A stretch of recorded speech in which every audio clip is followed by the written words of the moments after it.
Sur le point, Cyril Chabagnier, président de la CFTC, comment le mouvement peut-il continuer face à un exécutif qui reste absolument bloqué sur ses positions? Il va continuer un intersyndical avec deux fortes mobilisations. Donc samedi, pour permettre à des familles de venir et permettre aussi à des personnes de pouvoir manifester sans perte de salaire, puisqu'on sait que après 6 journées de mobilisation, évidemment, le pouvoir d'achat est une question phare. Vous voulez plus de monde dans la rue? Parce que là, on a déjà atteint des records hier. Plus On d'un million espère avoir 280 encore 000. plus de monde dans la rue, et une autre manifestation se fera le jour de la commission mixte paritaire, donc le 15 mars, pour mettre justement la pression sur les députés de l'Assemblée nationale et sur les sénateurs, en espérant que ce texte ne soit pas voté. Et vous avez vu que... Mais ça ne marche pas pour l'instant. Depuis hier, il y a des grèves reconductibles, il y a des secteurs qui font des actions spécifiques. Votre reportage l'a montré avec le Louvre, avec des raffineries. Et donc, on continue ce qu'on avait dit depuis le départ, que si on n'était pas entendu, on monterait d'un cran, et on continue à faire des actions en montant d'un cran, en espérant que le gouvernement va enfin nous entendre. Il faut qu'il nous entende, c'est pas possible. Et si cette loi est votée, qu'est-ce qui va se passer? Qu'est-ce que vous ferez? Si Vous arrêtez les mouvements? Si cette loi est votée, le mouvement ne s'arrêtera pas. D'abord parce qu'il y aura sûrement un recours au Conseil constitutionnel. Il y a toute une série de choses qui sont discutables. Il y aura ensuite, c'est parce qu'une loi est votée qu'elle est forcément promulguée. Rappelez-vous du CPE qui n'avait pas été promulgué. Et même si la loi a été promulguée, derrière, il y a encore les décrets d'application. Et il faut encore aussi agir sur ces décrets d'application. Donc aujourd'hui, on ne part pas pour s'arrêter le 16 ou le 20 si la loi était votée.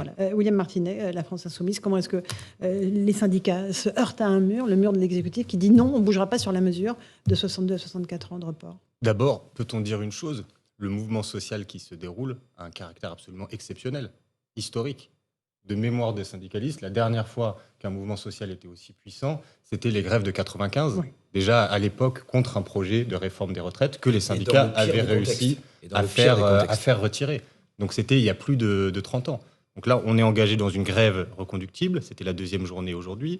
On a eu une manifestation avec plus de 3 millions de personnes. Et tout ça, et je crois le signe... chiffres, les ceux de la police, c'est 1 280 000. Voilà. Même si on prend les chiffres de la police, ça n'enlève rien au caractère exceptionnel du mouvement social qu'on a, parce que même les chiffres de la police sont parmi les plus importants qui n'ont jamais été annoncés par le ministère de l'Intérieur. Et je crois que c'est signe que le mouvement est très profondément ancré dans le pays. Il faut voir aussi que c'est dans les petites et moyennes villes qu'on a le plus de manifestants. Il faut voir aussi, on le voit derrière vous sur l'image, là, ceux qui ont défilé à ces manifestations, c'est beaucoup aussi de travailleurs de première et deuxième ligne, ceux qui ont les boulots qui sont difficiles, qui ont le plus à perdre avec cette réforme des retraites. Donc face à tout ça, maintenant, la balle est dans le camp du gouvernement. Je crois que l'entêtement d'Emmanuel Macron, non seulement a refusé de retirer sa réforme, mais ce que j'ai cru comprendre même, a refusé de recevoir l'intersyndical. On est quand même dans une situation hallucinante. 3 millions de personnes dans le pays, et le président de la République, il est à l'étranger, et il refuse de répondre à l'intersyndical qui demande simplement le dialogue. Donc il y a besoin d'un retour à la raison, parce que tant que du côté de l'exécutif, il n'y aura pas ce retour à la raison, les grèves vont continuer, et le blocage du pays va continuer à se faire. Et de plus en plus fort, Marc Toiti, c'est la solution, les blocages, des raffineries, des dépôts de carburant? C'est un coût économique assez dramatique. C'est-à-dire que, je rappelle ce chiffre très simple, c'est-à-dire qu'aujourd'hui, chaque jour ouvré en France, on crée à peu près 10 milliards d'euros de richesse, de fameux PIB, si vous voulez. Donc, s'il y a une baisse d'activité de 10 à 15%, ben voilà, vous enlevez 1,5 milliard. Alors, évidemment, quand c'est pas reconductible, on peut récupérer ensuite le lendemain ou le surlendemain, quoi qu'il y ait des dépenses qui sont pas récupérables. Par exemple, effectivement, vous n'avez pas les restaurants 2 fois de suite parce que vous n'avez pas été la veille. Donc, ce qui veut dire qu'il y a une perte nette. Et là, si le mouvement dure, avec des blocages qui s'installent, comme la France est déjà au bord, malheureusement, de la récession, ben, ça va, évidemment, on va tomber dans cette récession.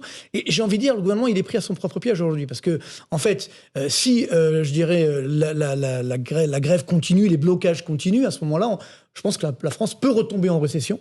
Donc avec derrière, bien sûr, des entreprises qui pourront peut-être faire faillite, du chômage qui va augmenter, donc tout le monde paiera évidemment la facture. Et puis si jamais ils retirent effectivement la réforme des retraites, pourquoi pas, ça paraît peu probable. Enfin, admettons, on verra bien ce qui va se passer. Alors là, à ce moment-là, il y aura, je dirais, une sanction, effectivement, sur les taux d'intérêt qui sont en train déjà d'augmenter de plus en plus fortement. Donc, si les taux d'intérêt augmentent, ça casse l'activité économique. Donc, ça casse, effectivement, l'investissement, la consommation. Et donc, on revient aussi sur une récession. Donc, j'ai envie de dire, quoi qu'il arrive, malheureusement, et c'est pourquoi ce coup de poker était effectivement, c'était pas forcément le bon moment, surtout qu'en toile de fond, on a cette inflation qui est là, qui est extrêmement forte. Moi, je pense qu'au-delà du problème des retraites, il y a ce ras-le-bol au niveau, effectivement, souvent du pouvoir d'achat. Donc c'est là où il faudrait aujourd'hui qu'on réagisse et qu'on ouvre la porte justement en disant voilà, il y a des mesures qu'on peut prendre aujourd'hui pour relancer effectivement notre économie. Mais là, c'est vrai que je suis désolé, j'aimerais être optimiste, mais on risque d'avoir quelques semaines, voire quelques mois très compliqués malheureusement. Geoffroy Lejeune, on est dans l'impasse. On a le gouvernement qui ne bouge pas, les syndicats qui disent on ne bouge pas non plus. Qu'est-ce qui va se passer? J'en ai aucune idée, mais c'est très clairement, c'est le terme, c'est une impasse. Moi, ce qui m'inquiète dans la comparaison que vous avez faite avec 1995, c'est que 1995, c'était une époque où, en fait, ce qui se passait dans la rue avait une importance, où le Parlement avait une importance et où on retirait les projets de loi quand on constatait qu'ils étaient impopulaires. Aujourd'hui, je pense qu'on est passé dans une nouvelle phase de notre démocratie complètement essoufflée, etc., où en fait, ça n'a aucun impact sur le gouvernement, sur les décisions qu'il prend, sur son comportement. On entend Elisabeth Borne dire que la porte du ministre est ouverte, Olivier Véran dire qu'ils sont à l'écoute comme depuis le début, etc. C'est absolument lunaire, en fait, le discours du gouvernement aujourd'hui. Et je pense, en fait, qu'on a basculé dans une autre phase de la démocratie où finalement, ils vont avancer pour une raison, d'ailleurs, que je trouve, moi, extrêmement cynique, mais qui du coup, me fait penser qu'il y a assez peu de chance. En fait, il faudrait une humilité incroyable pour dire aujourd'hui, on s'est trompé. On a fait ça au mauvais moment, dans des mauvaises conditions. On a par ailleurs mal préparé et vous êtes arrivé en nous disant que les carrières longues, que les mères de famille, etc., les 1200 euros, et donc on retire ce projet. Il faudrait une humilité dont on n'a jamais vu ce gouvernement se montrer capable. Donc je n'y crois pas beaucoup. Et deuxième chose qui me fait vraiment peur, c'est que, souvenez-vous, au moment des Gilets jaunes, qui était aussi une mobilisation assez inédite, assez importante, l'opinion était majoritairement en faveur des Gilets jaunes et majoritairement opposée au gouvernement. Mais il a suffi qu'un petit bloc très minoritaire de 25-30% de la population soutienne le gouvernement, exige le retour de l'ordre, vous savez, les policiers dans la rue, dans les manifestations, etc., pour qu'Emmanuel Macron politiquement maintienne son capital et se maintienne en vie. Et d'ailleurs, il était arrivé en très bonne position aux élections européennes juste après. Je pense qu'aujourd'hui, on est dans la même situation. Il y a un tiers, 30% des Français en gros qui soutiennent la réforme, et ça suffit pour le gouvernement pour continuer à fermer les yeux. On fait une toute petite pause. On écoutera Laurent Berger de la CFDT dit que la mobilisation ne va pas s'arrêter. A tout de suite dans Punchline sur CNews et sur Europe 1.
18h16, on se retrouve en direct dans Punchline sur CNews et sur Europe 1 avec Cyril Chabagnier, président de la CFTC, donc syndicaliste, William Martinet, député de la France Insoumise, des Yvelines, Marc Toiti, Geoffroy Lejeune. On va écouter Laurent Berger de la CFDT qui a dit aujourd'hui, il était reçu à l'Assemblée par Aurélien Pradier des Républicains. Il sera notre invité tout à l'heure à 18h30. Il a dit quoi qu'il arrive, la mobilisation va se poursuivre. On l'écoute et je vous passe la parole. Hier, on a eu la plus grande mobilisation depuis qu'on mesure la taille des manifestations dans notre pays. C'est-à-dire depuis le début au moins des années 80 ou 90, c'était la plus grande mobilisation chiffre de la police. Donc il n'y a pas, aujourd'hui, il n'y a pas de reflux. Il y a une grande mobilisation de l'ensemble du monde du travail. 90% des salariés disent qu'ils sont contre cette réforme. On a des chiffres de mobilisation énormes dans la rue et on continue samedi. On remobilise samedi et on continuera de le faire, y compris le jour de la commission mixte paritaire. Et il sera bien temps, une fois le processus parlementaire terminé, de revenir sur cette question. Mais pour l'instant, je le dis et je le redis aux salariés de ce pays, c'est le moment. C'est le moment de se mobiliser massivement et de montrer votre détermination pour que cette réforme ne passe pas. Cyril Chabagnier, même combat que Laurent Berger. Il faut que la mobilisation se poursuive, mais encore une fois, avec quel résultat? Où est-ce que vous allez? Oui, il faut que la mobilisation se poursuive. C'est pour ça que l'intersyndicale a donné 2 dates supplémentaires. Laurent Berger l'a dit, c'est une mobilisation qui est historique, dans un contexte aussi qui est historique. Parce qu'avoir une telle mobilisation, avec une telle inflation et les problématiques de pouvoir d'achat, personne n'avait fait le pari au tout début, et d'ailleurs le gouvernement comptait sur ça, que les problématiques de pouvoir d'achat empêchent les gens de manifester et de faire grève. Et on voit que c'est largement suivi.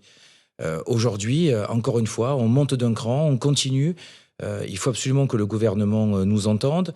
S'il pense aussi qu'en accélérant le calendrier, ça va faire en sorte que les manifestations vont s'arrêter très rapidement, je pense que c'est un très mauvais pari. Parce que nous reverrons, alors l'intersyndicale n'a pas décidé de ce qu'on ferait après la manifestation du 15 et après le vote de cette loi, si elle est votée, parce que on n'en parle jamais, mais quand on discute, et on discute beaucoup, nous, les organisations syndicales, avec les LR, avec l'ensemble des députés, et on peut vous dire que ce soit du côté LR, même du côté de la majorité, Renaissance, c'est pas aussi simple que ça. Vous savez qu'ils se feront virer de la majorité s'ils ne votent pas la loi. Renaissance. Mais ça veut tout dire. Si quand on est obligé de menacer des députés, que s'ils ne votent pas la loi, ils seront exclus, ça veut dire qu'il y en a une partie qui ne souhaite pas la voter. S'ils étaient aussi sereins que ça, il n'y aurait pas besoin de les menacer. Donc le vote, il n'est pas encore acquis à l'Assemblée nationale. Il faut qu'on soit écouté. Moi, je me rappelle un président de la République qui a créé un mouvement qui s'appelait La République en marche. Aujourd'hui, dans la rue, on a une République en marche. Donc il devrait l'écouter. Mais lui, il a été aussi élu par un certain nombre de concitoyens il n'y a pas si longtemps que ça. Donc lui aussi, il n'y a pas si longtemps que ça, mais je suis la République en marche. Je suis persuadé qu'il y en a plusieurs, peut-être autour de cette table, qui ont voté pour lui au 2e tour et pas forcément pour la retraite à 65 ans. Non, je ne sais pas. Qui se sont visés. Monsieur Martinet, vous avez voté Emmanuel Macron au second tour. Un vrai sujet, c'est le problème de légitimité démocratique d'Emmanuel Macron à faire cette réforme des retraites. Parce que oui, elle était dans son programme. D'ailleurs, c'est vrai que dans son programme qui était assez peu lisible, c'était une des seules mesures qui était annoncée. Et il est revenu à 64 ans entre les 2 tours. Voilà. Oui, mais le problème, on sait déjà qu'on a eu globalement une campagne électorale où malheureusement on a eu peu de temps pour parler du fond et de ces sujets-là. Et puis surtout, le sujet, c'est que le 2e tour, une majorité des électeurs d'Emmanuel Macron au second tour ont voté pour lui pour faire barrage à Marine Le Pen et non pas par adhésion à ce projet de retraite. Non, mais oui, autour du pot, ils ont voté pour lui. Ils ont voté pour lui pour faire barrage à l'extrême droite. Il est légitime démocratiquement, ça vous fait peut-être pas plaisir, mais c'est comme ça. Je ne pense pas que ce soit légitimement battu. Je ne pense pas que ce soit une bonne chose qu'un président de la République puisse balayer comme ça d'un revers de main en disant peut-être que vous n'avez pas voté pour mon programme, mais ça y est, je suis élu, il n'y a plus rien à discuter, maintenant je décide de l'appliquer, même si 70% des Français sont contre, même si 93% des actifs sont contre. Il y a ce problème-là. La crise dans laquelle on est, elle vient de cela. Et d'ailleurs, on parlait tout à l'heure de portes de sortie, mais il y aurait des portes de sortie à tout ça. On pourrait dire référendum sur cette question de la réforme du système de retraite. On pourrait dire même dissolution. On pourrait dire dissolution. Ça, c'est autre chose. Un tel décalage entre la composition et la représentation. Oui, non, mais c'est bien à lui que je m'adresse. S'il y a un tel décalage entre la représentation politique à l'Assemblée nationale, qui, même si c'est pas certain, mais serait prêt à voter cette réforme, alors que la quasi-totalité du pays le rejette, s'il y a un décalage entre la représentation nationale et le peuple, la dissolution, ça peut être une solution. Donc il y a plein de portes de sortie possibles, mais il faudra et on crée une autre réforme. Il faudrait accepter le principe démocratique. La proposition politique de la France Insoumise, vous vous dites, on se remet autour de la table. Mais ils ne veulent pas discuter sur l'âge, M. Chabagnier. Moi, je ne suis pas là pour faire tomber ni le gouvernement, ni quoi que ce soit. Je suis là pour faire tomber cette réforme des retraites. Mais c'est bien dommage. Moi, je me rappelle d'un président de la République qui voulait, à l'époque, créer un système universel par points parce que c'était le système le plus juste. On peut être d'accord ou pas d'accord, mais en tout cas, on a bien changé d'avis entre-temps. En 2019, peut-être. Mais très franchement, je crois qu'en plus, il y a énormément d'organisations syndicales aujourd'hui, et en tout cas la mienne à la CFTC, qui reconnaît qu'on peut avoir un problème de déficit dans les années à venir, qui est tout à fait partante pour faire une réforme des retraites, parce qu'on considère que la réforme aujourd'hui, que le système des retraites aujourd'hui n'est pas juste. Mais il y a des voies de passage, y compris sur le financement. Et ce qu'on n'arrive pas à comprendre... Allez-y, donnez-moi une mesure concrète qui permettrait de trouver un consensus. Sur les mesures de financement, nous avons fait un mix de propositions. Donc, il y a les mesures sur les emplois des seniors, évidemment. On favorise l'emploi des seniors. On favorise l'emploi des seniors. On avait parlé d'une progressivité des cotisations. Vous savez qu'on paye aujourd'hui 6,9% sur notre salaire qui est plafonné au plafond sécurité sociale qui est à peu près de 3 800 €. Ça veut dire qu'une personne à 10 000 € paye aussi 6,9 sur 3 800. Il y a simplement les 0,4 qui sont, c'est-à-dire une deuxième cotisation qui est sur l'ensemble du salaire. On pourrait faire progressivement monter cela. Et puis, on veut mettre sur la table les aides aux entreprises. 160 milliards. Il y a toute une série d'aides qui sont efficaces. On n'est pas dogmatique à la CFTC, on les garde. Il y a aussi toute une série d'aides qui ne sont pas efficaces, qu'on pourrait revoir. Et ce sont des milliards qui sont économisés. Avec ces 3 mesures-là, déjà, on trouve les 10 milliards. Donc, pourquoi on ne peut pas parler de financement? Pourquoi automatiquement la seule mesure possible pour le gouvernement, c'est le report de l'âge? Marc Toiti, sur ces pistes de financement. Justement, on voit bien le problème de base, c'est-à-dire qu'on est face à une réformette. Finalement, c'est pas du tout effectivement ce projet d'une vraie réforme de la retraite plus juste entre guillemets. Et ce qui est assez intéressant de voir, c'est que des syndicats comme le vôtre ou même la CFDT avaient dit justement, il faudrait peut-être rediscuter. Mais on va éviter de bloquer cet âge. Et c'est mais le gouvernement s'est obstiné à le faire, alors que finalement, il y a d'autres solutions. Et là, maintenant, il est pris à son propre piège. Et moi, ce qui m'inquiète, ce que vous avez évoqué tout à l'heure, ou ce qu'on a entendu M. Berger le dire tout à l'heure, c'est qu'il y a ce risque, même si la loi est passée, que ça va durer. Moi, c'est ça qui m'inquiète vraiment. C'est-à-dire que je pense qu'on a aujourd'hui un danger de crise sociétale parce qu'il y a énormément de colère, clairement aujourd'hui, notamment en termes d'inflation. Et parallèlement, on voit que les gilets jaunes également reviennent progressivement. Donc ça, c'est dangereux pour la suite des événements. Et encore une fois, on est face à un sujet de base, c'est-à-dire la crédibilité aujourd'hui de la France, ne serait-ce qu'à moderniser son économie, à faire cette fameuse réforme des retraites systémiques qu'on n'a toujours pas faite. Et donc, tout ça pour ça aujourd'hui, on a pris un risque énorme et je pense qu'on va malheureusement connaître encore une fois des lendemains difficiles. Et ce qui est inquiétant, c'est que là, il n'y a pas vraiment de porte de sortie. Mais gardons néanmoins l'espoir. Mais en tout cas, pour l'instant, c'est sûr qu'on est face à un blocage de l'économie, à une France qui peut malheureusement retomber en récession. En plus, avec une arrivée où il n'y aura pas tant d'économies que ça qui seront faites sur le projet final. On a évoqué tout à l'heure, effectivement. À combien on l'estimait là aujourd'hui les dans les dernières estimations qui sont données, on est entre 4 et 5 milliards, donc on n'est plus du tout dans ce qui était... et c'est pas terminé avec ce que fait le Sénat en ce moment. Mais comme il tape sur une croissance à 2,5% et qu'on a vers 0,9%, déjà, je vous dis qu'on ne sera même pas sur 3-4 milliards. C'est Martinet, France Insoumise. Économique de cette réforme, il y a combien la réforme en elle-même permettra de réduire les dépenses du système de retraite, et puis aussi le coût social de la réforme. Et ça aussi, ça a été chiffré, c'est les économistes de l'OFCE qui nous disent on aura 110 000 allocataires des minima sociaux en plus par l'impact du recul de l'âge de départ à la retraite. On aura, les derniers chiffres, 400 000 accidents du travail ou arrêts maladie en plus chaque année du fait du report de l'âge légal de départ à la retraite, parce que plus on se rapproche de la retraite, plus il y a une incidence des accidents du travail qui sont importantes. Donc quand vous faites rester les gens plus longtemps, vous augmentez le taux d'accidents du travail. Donc tout ça va avoir un coût humain évidemment très important, mais aussi un coût économique qui va réduire le résultat de cette réforme. Il y a un système de prévoyance qui va s'effondrer aussi. On est le 8 mars.